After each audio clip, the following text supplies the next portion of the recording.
Assalamualaikum warahmatullahi wabarakatuh. Kami dari kelompok SDM yang beranggotakan saya sendiri, Aar Muhaimin, dan ada Muhammad Rifki Nugroho, serta Muhammad Iqbal Wahyu Perdana, yang akan menjelaskan tentang pelatihan dan pengembangan SDM. Di sini saya akan menjelaskan tentang pelatihan. Menurut Sikula 1976, pelatihan adalah proses pendidikan jangka pendek yang mempergunakan prosedur sistematis dan terorganisir, sehingga tenaga kerja manajerial mempelajari pengetahuan dan keterampilan teknis untuk tujuan terproses pendidikan jangka panjang yang mempergunakan prosedur sistematis dan terorganisir, sehingga tenaga kerja manajerial mempelajari pengetahuan konseptual dan teoritis untuk tujuan umum. Secara umum, proses pendidikan jangka pendek yang mempergunakan prosedur sistematis dan terorganisir, sehingga tenaga kerja non-manajerial mempelajari pengetahuan dan keterampilan teknis untuk tujuan tertentu.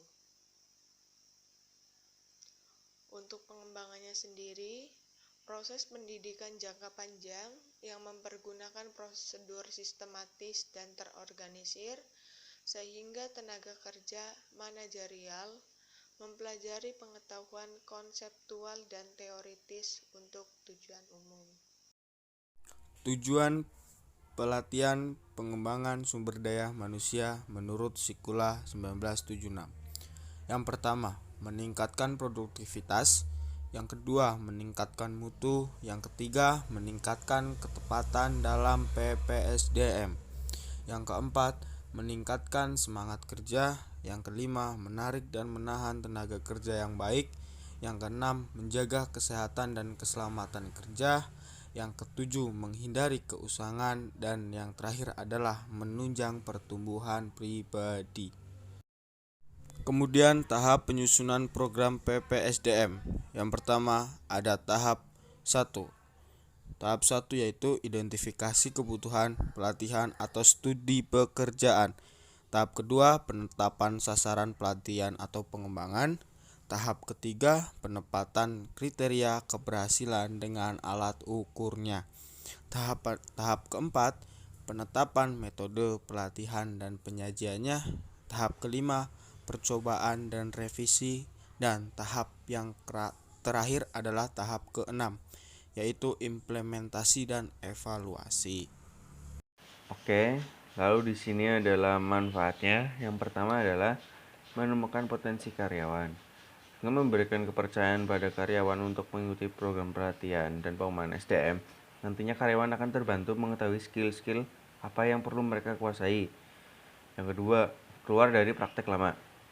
Akan melatih para karyawan untuk bisa memahami perkembangan dan tren terbaru di dalam perusahaan yang bergerak.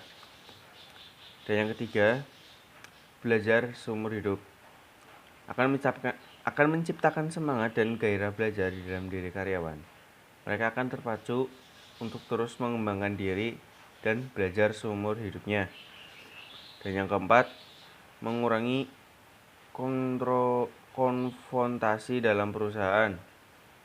Akan mampu membahas mengenai permasalahan yang mungkin dimiliki oleh para karyawan di tempat kerjanya.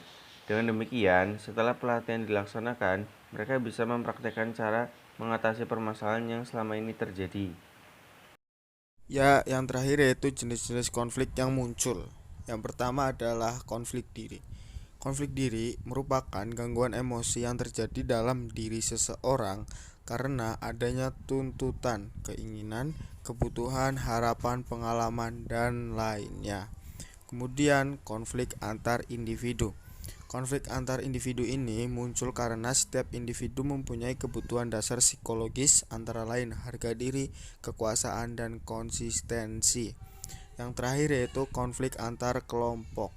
Konflik yang paling rumit karena melibatkan banyak orang, walaupun berawal dari konflik antar individu yang berbeda kelompok. Sekian dari kelompok kami. Terima kasih. Wassalamualaikum warahmatullahi wabarakatuh.